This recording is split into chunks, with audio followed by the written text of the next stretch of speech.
Unang-una, napakarami rin nagrereklamo na mayor, gobernador at congressman na yung unang taon nila wala silang ginawa kundi kabisahin itong mga requirements, kilalanin lahat ng tao sa Kapitolyo at sa City Hall at nahihirapan rin sila sa 3 taon. Sa ikalawang taon may alam silang konti, ikatlong taon nangangampanya na ulit. So pareho rin ang reklamo nila. Ikalawa, siguro bigyan natin ng konting pansin na yung mga barangay officials hindi po sanay sa mga documentary requirements, legal documents, yung bidding and awards procedure. Lahat yan required na sa barangay ngayon. Yung mga mayor, kahit papano, maraming abogado dyan, engineer, mga accountant, hindi naman siguro lahat ng ating barangay officials talagang bihasa sa ganung sistema. Pero, Mr. President, at saka kung maalala ninyo, yung City Hall, ang daming empleyado niyan eh. Ganon din sa provincial government, kompleto yung mga department heads. Yung barangay, mag-isa lang siya, may kagawad siya. Binigyan natin ng secretary at may treasurer, pero lahat singa nga pa. Samantalang nung ako, naging gobernador, ang daming nagtuturo sa akin eh. kahit na let's say first term Kahit mayor, first term ka, andyan yung governor, back mo, ibibrief ka kung paano.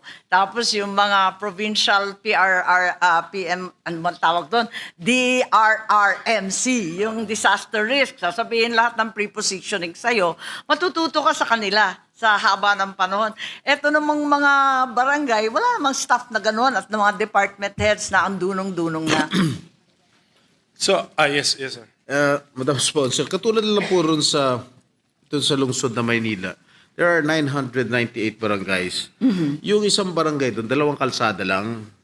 Halos lahat ng mga barangay doon, isang kalsada, 2 kalsada. Siguro naman, masyadong mahaba ang 6 na taon para gumawa ng improvements doon sa kanilang barangay. Siguro isang taon. Sa 2 kalsada lang, isang barangay na, siguro 1 taon pwede, 1, 2 taon pwede na siguro sila gumawa ng mga projects nila, ng mga improvements nila dahil 2 kalsada lang yung mga barangay doon.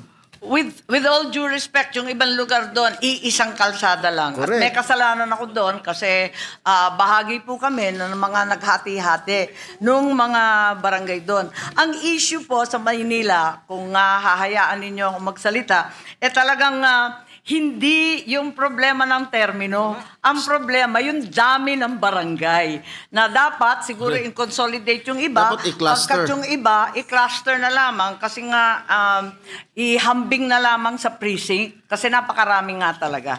Pero yun ang syempre, problema, hindi po yung term. Yung mga congressman natin sa Maynila, doon sa House, hindi papayag na i-cluster dahil alam mo, natatakot din sila mawala ng boto. Palagay ko, hindi naman sila tutul dyan kasi madadalian din sila sa trabaho nila kasi iilan na lamang yung kausap.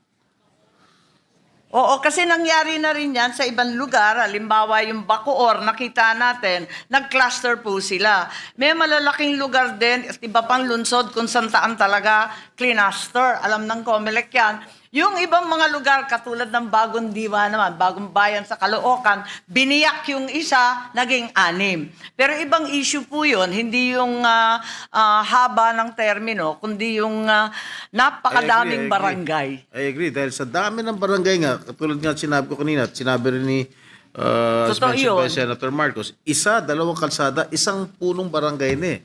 That's why we have I remember vividly, we have 998 barangays in the city of Manila. Tama. Palagay ko, yun na siguro pinakamaraming barangay sa buong Metro Manila. Yeah. Totoo yan. At yun nga, para silang naging ward leader ang nangyari dyan. Kasi isang kalsada lang iilan lang talaga. So, ibig sabihin po niyan, pag 998, 1, 2 kalsada lang, ibig sabihin, sa 6 na taon, pagbibigyan natin sila, I mean, marami na ho siguro magagawa. Sa 2, 3 taon, marami na sila magagawa kung 2 kalsada lang yung barangay nila. Palagay ko, iisa lang naman yung Maynila. Kakaiba talaga yung Maynila.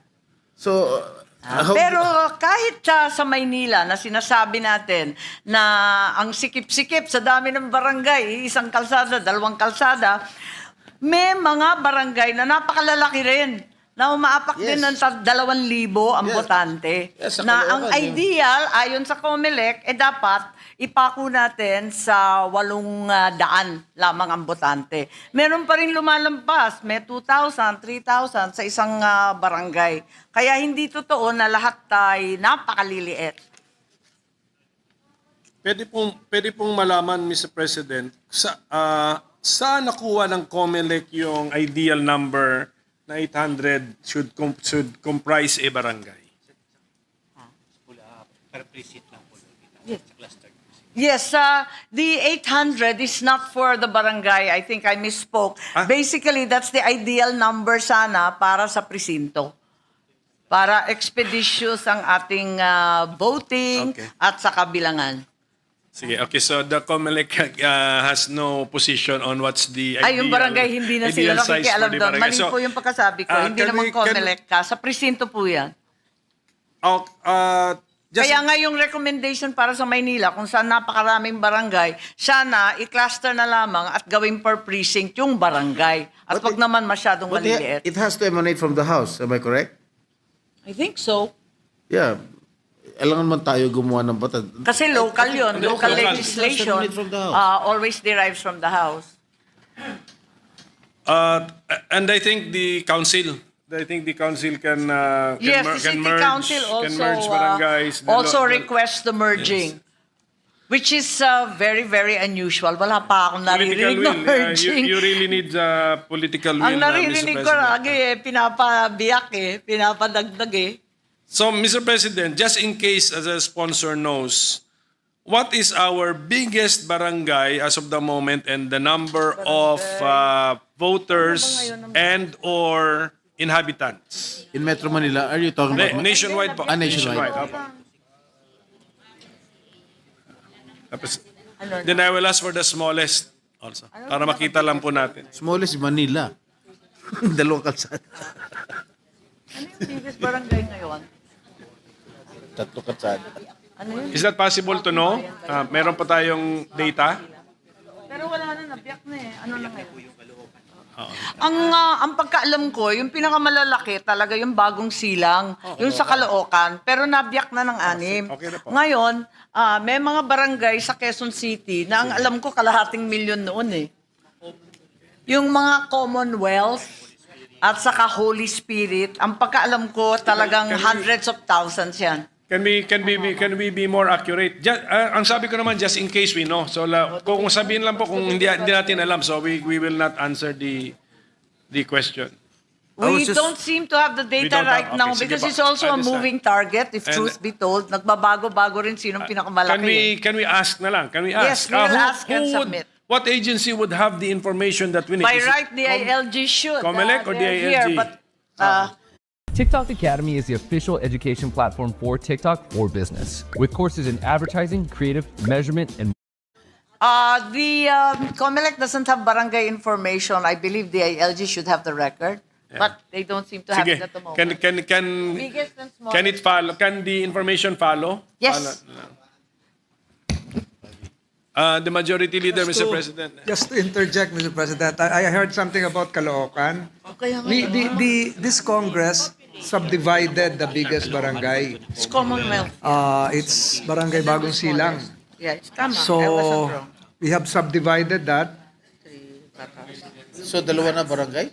I think we have now 4 or 5. What's the smallest? When they were subdivided, Yes. yung bagong silang Yes. subdivided, Yes.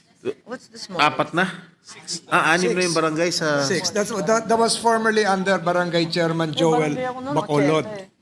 So, So what is the names of the barangay which were subdivided? Yung sa Caloocan. Bagong Silang 1, Bagong Silang 2. I forgot Yes. the exact name. The chairman of the Committee on Local Yes. Government is here. Bagong Silang was really the biggest. For the information of our minority leader, I was right. In fact, the next biggest is Numbers Commonwealth in Quezon City at 213,000 votes, and Batasan Hills at 167,000 votes. Malaki pa po sa munisipyo. That is the voting population. That's correct. But the inhabitants, the actual inhabitants, It's almost is double. double. We will just time Almost By double. rule of thumb, Ano isa? double yan. Am I correct? Yes, that's correct. Roughly double. So, the smallest, Can we The get the smallest, smallest? maybe. Can It's we in get the Manila. smallest? Definitely, it's in Manila. On record, what is the smallest barangay? how many Barangay 76 po. has? According to the 2020 census, Barangay 76 has a population of 2. Two? Caloocan, the smallest barangay in Metro Manila, has a population of just 2. I've just Yes, been provided that's- this information, but that's I'm very- sure this is That's very some kind of a artificial. mistake. No, that's correct. That's Tama, very, two? I saw a documentary kasi I think a private entity, I think now owns the entire, territory, land but area. that's too artificial. Can we get what's the smallest After normal that, barangay? Mr. President? After the 2, ano yung next? Sa Caloocan. Minority leader, you're talking about nationwide, ah? Nationwide Not in po. Metro Manila. Nationwide po. Where? Caloocan yung sinabi. Where? North Cotabato, somewhere. Where is the 2? Ay, the 72.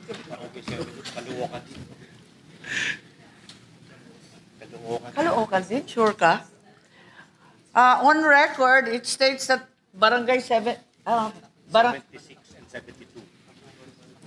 76 and 72 in Caloocan are the smallest. Is that correct?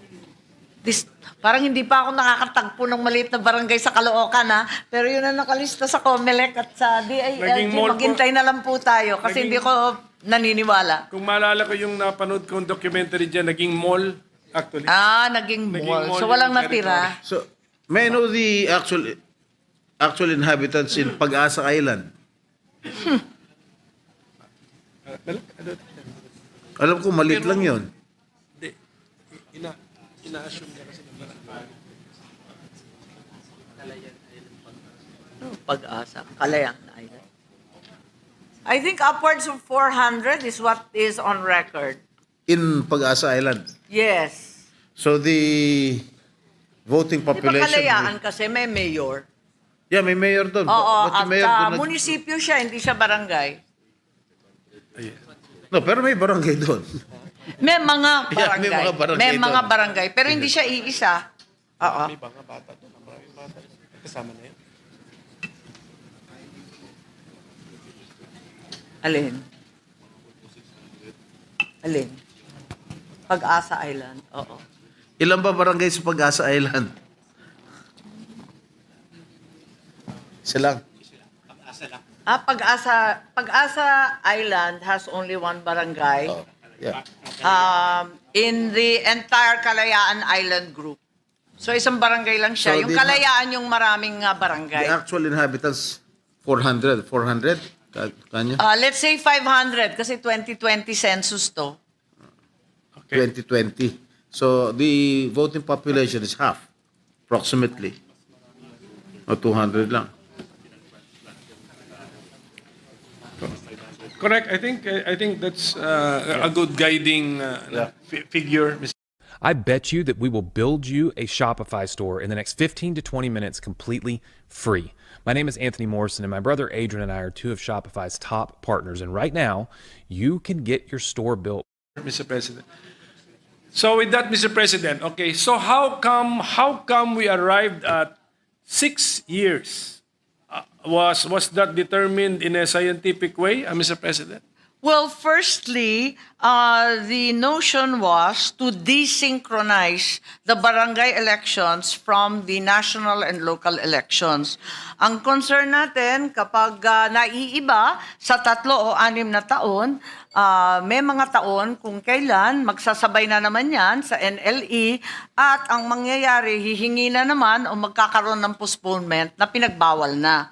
Kaya para maiwasan yung problemang yon, we determined that we stay with the 3 and 6 year terms that are already in place in the Constitution and just abide by those terms. For example, kapag naging 4 years, then the term will be the term will end and the elections will be conducted at the same time as the NLE on 2031, 2043, 2055, and so on.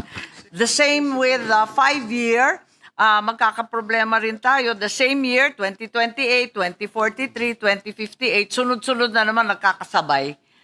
Okay, pero self-inflicted problem po ito. Kasi ginawa natin sa bill, second Monday of May. Kung hindi natin gawing second Monday of May, same year but different dates. Kahit Yes. magkasabay. Pero hindi siya eksaktong kasabay sa taon pero hindi kasabay sa araw. The Sa bill natin, magiging kasabay even Yes. sa araw. The COMELEC urges that we stay with the May summertime period dahil sa napakaraming problemang napansin nung nakaraang Oktubre na puros bagyo yung logistical requirements, yung pagpapadala ng balota, ng gamit, hirap at maraming na-delayed. Ganon din na nangyari nung nagkaroon ng eleksyon nung December 5.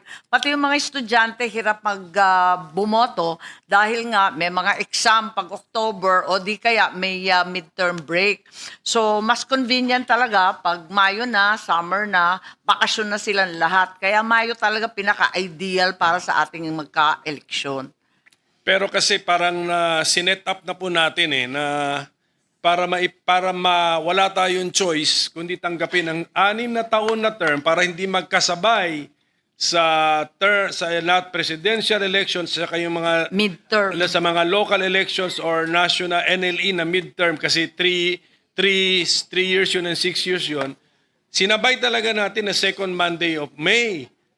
Tapos napako na tayo ron. We have no choice but to accept 6 years para iwasan ang sabay. But that doesn't have to be the case, Mr. President. I mean, I mean, think is it June or April unacceptable or March unacceptable months for holding an election, Mr. President? yes, they are. However, they're too close to the national and local election. The COMELEC urges that an ideal 7-month gap should be provided so that they can prepare adequately. If you will note, the national local elections are automated, whereas the barangay elections are manual. So that's an entirely different exercise. And the number of candidates in the barangay, with 42,000 barangays nationwide, is huge. Kasi napakarami talagang kandidato, pati yung mga kagawad, pati yung mga SK. Talagang kinakailangan nila ng mas mahabang panahon. Kahit ibang date, pero same year, yung pagitan sana ng 7 buwan, Yes, okay. hinihiling nila. So in that case, Mr. President, therefore, if that is the request of the COMELEC, rather